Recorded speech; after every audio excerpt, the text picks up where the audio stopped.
Hello guys, I am आकांक्षा तिवारी। आज हम आपको मुगल काल के जो अकबर की धार्मिक नीतियाँ हैं और औरंगजेब की दक्षिण नीति है उसके बारे में बात करते हैं। तो ये दोनों ही नीतियाँ भारतीय इतिहास के अत्यंत महत्वपूर्ण और दूरगामी परिणाम वाले विषय हैं।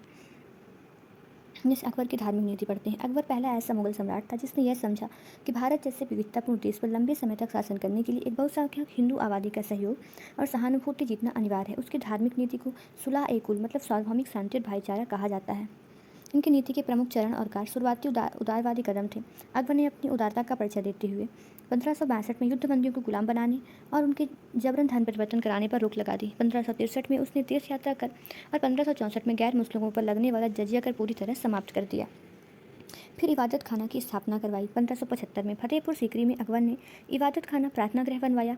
शुरुआत में इसमें केवल इस्लाम के विभिन्न संप्रदायों के विद्वान को चर्च के लिए बुलाया जाता था, लेकिन 1578 में उसने इसे सभी धर्मों हिंदू, जैन, ईसाई, पारसी के विद्वानों के लिए भी खोल दिया। यहाँ होने वाली चर्चाओं से अकबर इस निष्कर्ष पर पहुंचा कि सभी धर्म के मूल में सच्चाई है, बस रास्ते अलग हैं। फिर मजहर की घोषणा की। 1579 धार्मिक मामलों में उलेमा के बढ़ते हस्तक्षेप को कम करने के लिए अकबर ने मजहरनामा जारी किया। इसके तहत धार्मिक कानूनों की व्याख्या करने का अंतिम अधिकार अकबर ने अपने हाथ में लिया। फिर दीन-ए-इलाही 1582 अकबर ने सभी धर्मों के अच्छे सिद्धांतों को मिलाकर एक नया विचार ग्रंथ शुरू किया, जिसे दीन-ए-इलाही या तौहीद-ए-इलाही कहा जाता है। यह कोई नया धर्म नहीं बल्कि एक नैतिक आचार संहिता थी। इसमें सम्राट के प्रति पूर्ण निष्ठा, शाकाहार पर बल और दानशीलता शामिल थी। राजा बीरबल इसे स्वीकार करने वाले एकमात्र हिंदू थे। फिर राजपूत और वैवाहिक संबंध। अकबर ने राजपूत राजाओं के साथ वैवाहिक और राजनीतिक संबंध भी बनाए। उसने अपनी हिंदू रानियों को महल में पूरी धार्मिक स्वतंत्रता दी और हिंदुओं की सेना व प्रशासन में ऊंचे पद जैसे राजा मान सिंह, राजा तोडरमल को ऊंचे पद दिए।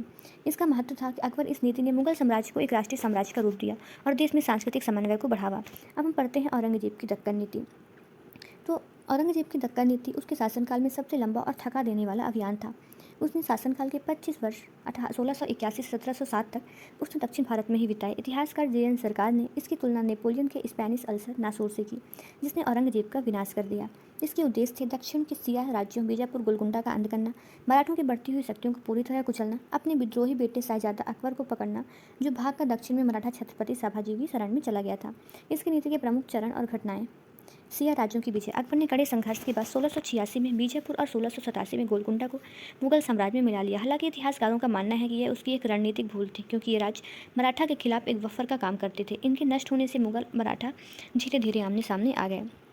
फिर मराठों से संघर्ष हुआ। 1689 में औरंगजेब ने शिवाजी महाराज के पुत्र छत्रपति संभाजी को बंदी बना लिया। उनकी अत्यंत क्रूरता से हत्या कर दी गई।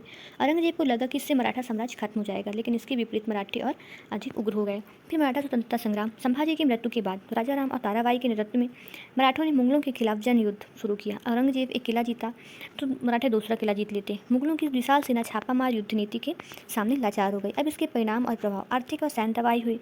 25 वर्षों के निरंतर युद्ध ने शाही खजाने को खाली कर दिया और मुगलों के सबसे बेहतरीन सैनिक व सेनापति दक्षिण में मारे गए। फिर प्रशासनिक पतन। सम्राट की उत्तर भारत में लंबी अनुपस्थिति के कारण उत्तर कानून व्यवस्था बिगड़ गई। जमींदार ने विद्रोह कर दिए। प्रशासन पूरी तरह पंगु हो गया। मुगल साम्राज्य का धीरे धीरे पतन हुआ। दक्कन की इस असफलता ने मुगल साम्राज्य की जड़ों को खोखला कर दिया, जिसके कारण 1707 में औरंगजेब की मृत्यु के बाद साम्राज्य बहुत तेजी से बिखर गया। संक्षेप में हम अंतर बता सकते हैं। जहां अकबर ने धार्मिक सहिष्णुता और राजनीतिक दूरदर्शिता से साम्राज्य को मजबूत किया, वहीं औरंगजेब की दक्कन के प्रति हर धार्मिकता और कठोर नीति ने एक सुदृढ़ साम्राज्य को पतन के कगार पर लाकर खड़ा कर दिया। So thank you guys. ये था अकबर की धार्मिक और औरंगजेब की दक्कन की नीति। आप इसे अच्छे से पढ़ लीजिएगा।